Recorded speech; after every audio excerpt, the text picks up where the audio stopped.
Por último, vamos a ver un poquito el problema 18, ¿sí? Donde nos pide que propongamos cómo llevar adelante las siguientes transformaciones.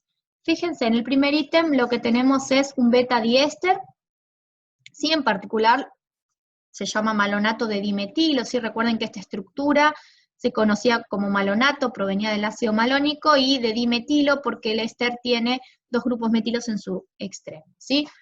Nos dicen que hay una serie de pasos, ¿sí? Algo que quiero recargar es que tenga dos flechas no quiere decir sí o sí que tenga que ser dos pasos, sino que es un indicio de que hay una serie de pasos que nos van a permitir llegar al producto que queremos obtener. Y fíjense que el producto, si lo comparamos con el reactivo del cual partimos, perdimos los grupos éster, ¿sí? Los dos que teníamos en la molécula, nos quedó un grupo ácido carboxílico, ¿sí? En un extremo, y si uno piensa que esa molécula de alguna manera se partió, se cortó, porque fíjense que uno podría pensar, bueno, a este ácido carboxílico llegué a partir de este éster, pero el otro lo perdí. Por lo tanto, es como que esta molécula en algún momento se cortó, ¿sí? Lo que se hizo fue introducir dos cadenas alquílicas, ¿sí? Por un lado, si uno piensa en esta posición, introdujimos un grupo metilo y en el otro caso un grupo propilo, ¿sí? Fíjense que siempre estamos pensando en la reactividad en la posición alfa de estas moléculas, ¿sí? Recuerden, si yo miro esta molécula, ¿sí? Tiene hidrógenos ácidos en esta posición y son los que posiblemente van a reaccionar.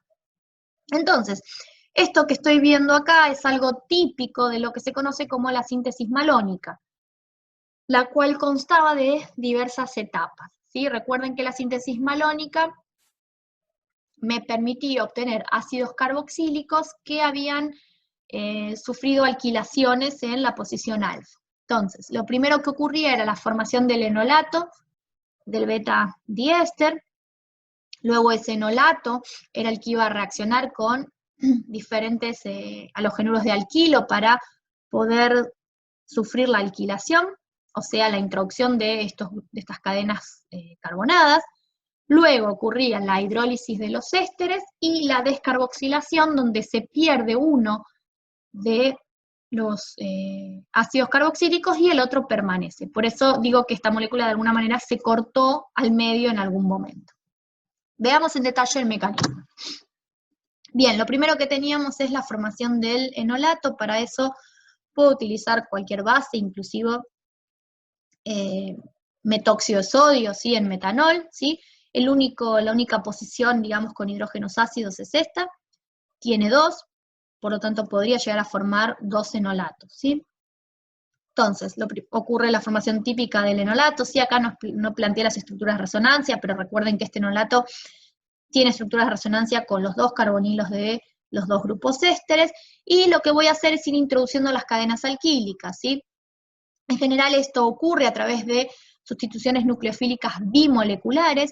¿Por qué? Porque los enolatos son nucleófilos bastante fuertes, ¿sí? Entonces lo que voy a trabajar es casi siempre con plantear halogenuros de alquilo primarios, ¿sí? Entonces fíjense que voy a introducir primero el grupo metilo, ¿sí? Pongo yoduro de metilo, el enolato ataca, el yoduro se va, típico mecanismo SN2, desde el punto de vista del aloalcano, ¿sí? Y formé este nuevo enlace carbono-carbono, ¿sí? Recuerden que la molécula dijimos que además tiene un grupo propilo, nuevamente, y contiene otro hidrógeno alfa, ácido, por lo tanto va a ocurrir la formación del enolato en esta posición, que es lo que tenemos acá, y eso va a atacar a un bromuro de propilo, ¿sí? SN2, se pierde el bromuro y se introduce esta otra cadena, o sea, formo este nuevo enlace carbono-carbono. Entonces, fíjense que ya introducí las dos cadenas alquílicas en la posición alfa, ¿sí? La tercera etapa, perdón, es la hidrólisis del éster. ¿Por qué? Para que ocurra la descarboxilación tengo que tener a la molécula como un ácido carboxílico, no como un éster. Para eso lo que puedo utilizar es medio básico, hidróxido de sodio, recuerden, reacción de hidrólisis del éster, ataca al carbonilo, se rompe el doble enlace carbono-oxígeno. Lo que ocurría luego es, se restablece el doble enlace y se pierde el metóxido como grupo saliente, ese metóxido es una base relativamente fuerte y por lo tanto va a desprotonar al ácido carboxílico que se obtiene y se obtiene como carboxilato porque además estamos en medio básico. El otro éster también va a reaccionar de la misma manera con hidróxido de sodio, se restablece el doble enlace, se vuelve a perder el metóxido y el metóxido desprotona. Por lo tanto, en la etapa de hidrólisis del éster en medio básico se va a obtener los carboxilatos correspondientes. Esta hidrólisis también se puede hacer en medio ácido, ¿sí? Recuerden que en medio ácido eran equilibrios que estaban un poco menos favorecidos, por eso a veces uno lo trabaja en medio básico, ¿sí? Entonces, si yo trabajo en medio básico, requiero, antes de la etapa de descarboxilación, la protonación de los ácidos carboxílicos para que la descarboxilación ocurra. Entonces, protono, y ahora sí, recuerden, descarboxilación, simplemente por calentamiento hay un reordenamiento de los enlaces, ¿sí? Fíjense, acá lo único que hice fue dibujar al ácido carboxílico para el otro lado. Lo que ocurre es que se rompe este doble enlace carbono-oxígeno, se desplaza hacia acá formando un enlace carbono-hidrógeno, perdón, oxígeno-hidrógeno, ¿sí? Que es este que tenemos acá. Este enlace oxígeno-hidrógeno se rompe y este viene a parar acá formando un doble enlace carbono-oxígeno, y este enlace se rompe y se forma un doble enlace acá. Por lo tanto, de esta parte nos queda la molécula de dióxido de carbono, por eso es una descarboxilación, y acá se genera este enol que tautomeriza al ácido carboxílico correspondiente. Entonces, fíjense que acá tenemos el producto al cual queríamos llegar. En el caso 3i, ¿sí? Los otros se los dejo para que los resuelvan ustedes. Lo que tenemos ahora es la reacción de un beta-cetoéster, en particular el acetoacetato de metilo, para obtener una dimetilcetona. Entonces, fíjense que conceptualmente es similar, ¿sí? O sea, lo que hice de alguna manera es corté a la molécula acá, ¿sí? En la posición alfa a la acetona introduje grupos alquílicos, en particular grupos metilos, y luego tengo que tener una etapa de descarboxilación para perder este éster hidrolizado como dióxido de carbono. Esos pasos son los típicos de lo que se conoce como síntesis acetoacética, donde tenemos formación del enolato del beta-cetoéster, la alquilación para introducir los grupos metilos, la hidrólisis del éster y la descarboxilación, que son similares a la reacción, la síntesis malónica. Entonces, si miramos en detalle el mecanismo, agregamos una base que puede ser metóxido de sodio para desprotonar el beta-cetoéster, ¿sí? Fíjense, como ya vimos, si bien acá también hay hidrógenos alfa, el hidrógeno que está entre los dos carbonilos es más ácido y por lo tanto es el que se va a perder en primera instancia. Entonces se forma el enolato correspondiente que ataca como nucleófilo a el aloalcano, SN2, ¿sí?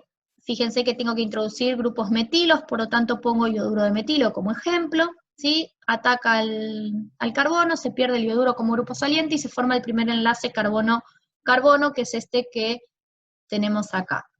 Tenemos que introducir otro grupo metilo, vuelvo a hacerlo reaccionar con metóxido de sodio, vuelvo a generar el enolato, ataca otra vez al ioduro de metilo y genero el otro enlace carbono-carbono. Entonces, en esta etapa ya agregué los dos metilos que tiene la acetona del producto. Entonces, lo que me resta es hacer la hidrólisis del éster para luego poder hacer la descarboxilación. Para la hidrólisis en medio básico, agrego hidróxido de sodio, típica reacción de derivados de ácido, ataca el carbonilo, se rompe el doble enlace carbono-oxígeno, luego venía la etapa de eliminación, se recupera el doble enlace carbono-oxígeno y se pierde el metóxido como grupo saliente que va a, perdón, acá me salté un paso, este metóxido va a desprotonar al ácido carboxílico que se obtiene y luego me falta una etapa de protonación, ¿sí? Entonces obtengo el ácido carboxílico con la acetona en posición beta y en presencia de calor, temperatura, ¿sí? Esto se